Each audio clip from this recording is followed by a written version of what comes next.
TNPSC group 4 பொருளியல் முக்கியமான வினாக்கள். நம்ம சேனலை இது வரைக்கும் சப்ஸ்கிரைப் பண்ணாதவங்க சப்ஸ்கிரைப் பண்ணிக்கோங்க.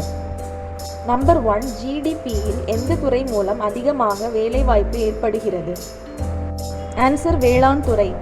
நம்பர் 2, இந்தியாவில் பிறப்பின் போது எதிர்பார்க்கப்பட்ட ஆயுட்காலம் எத்தனை ஆண்டுகள் ஆகும்? ஆன்சர் 60.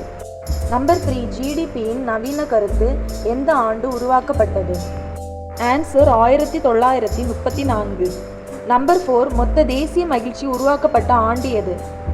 ஆன்சர் 1972. நம்பர் 5, உலக வர்த்தக அமைப்பின் தலைவர் யார்? ஆன்சர் தலைமை இயக்குனர். நம்பர் 6, எப்பொழுது டங்கல் திட்டத்தில் கையெழுத்திட்டது? ஆன்சர் 1994. நம்பர் 7, 1632 ஆங்கிலேயர்களுக்கு கோல்டன் ஃபயர்மேன் வழங்கியவர் யார்? ஆன்சர் கோல்கொண்டா சுல்தான். நம்பர் 8, உலக வர்த்தக அமைப்பின் தலைமையகம் எங்குள்ளது? இந்த கொஸ்டினுக்கான ஆன்சர் உங்களுக்கு தெரிஞ்சால் அதை கமெண்ட்டில் சொல்லுங்கள்.